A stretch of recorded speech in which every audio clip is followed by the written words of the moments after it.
ये 2.5 लीटर दूध लिया, तो 1 कप ये वाला मैंने चावलों का लेके उनको चावलों को उबाल लिया, उबाल के ऐसे मैश कर लिया। मैश करके अब मैं दूध में डाल रही हूँ। ये सारे चावल चले गए। और साथ ही में ये एक बाउल आध किलो गाजरें छील कर अच्छी तरह धोकर कद्दूकश करके उबाल कर रख लें। गाजरों को अपने ही पानी में उबालना है, अलग से बिल्कुल भी पानी नहीं डालना। चम्मच को चलाते रहना है जब तक ये हमारा गजरेला तैयार नहीं हो जाता। गाजर की खीर को पकते हुए तकरीबन 10 मिनट हो चुके हैं। अभी ये मज़ीद पकेगा। अब मैंने 8-10 छोटी इलायचियाँ लेके उनको थोड़ा दरदरा सा पीसा है।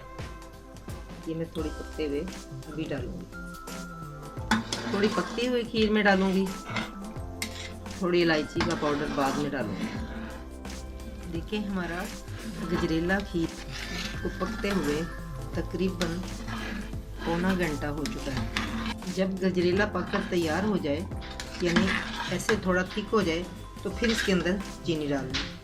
ये तकरीबन एक बाउल से कम, आध पाव से भी कम चीनी डालें।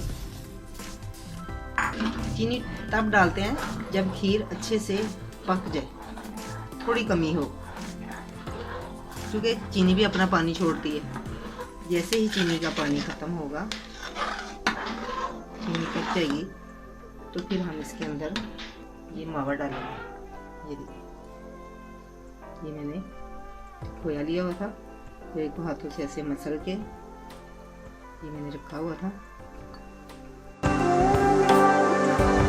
ये देखिए गजरेला गाढ़ा होना शुरू हो गया।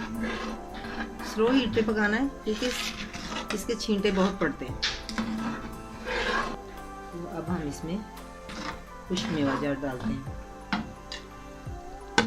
ये मैंने किशमिश ली, इसको धो के मैंने थोड़ी देर के लिए भिगो के रख दिया था।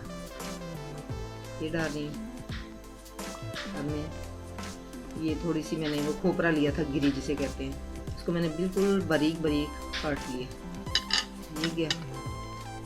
ये बादाम थोड़े से लिए मैंने, 5-6 बादाम लेके उनको ऐसे बारीक काट लिया। ये भी चला गया।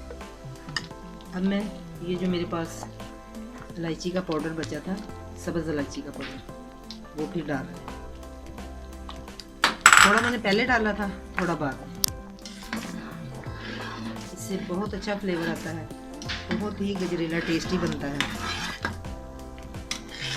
इंशाल्लाह जब आप भी बनाएंगी आपको भी बहुत ही अच्छा लगेगा। देखिए हमारा गजरेला बिल्कुल तैयार हो चुका है। अब मैं इसे डिश आउट करती हूँ, इसको थोड़ा डेकोरेट करती हूँ। देखिए मैंने डिश आउट कर दिया है। इसके ऊपर मैंने चांदी के वर्क लगाए हैं और ये बादाम वगैरह के साथ मैंने डेकोरेट कर दिया। तो आप भी ट्राई करें। अगर आपको मेरी रेसिपी पसंद आए तो प्लीज़ मुझे कमेंट कीजिएगा।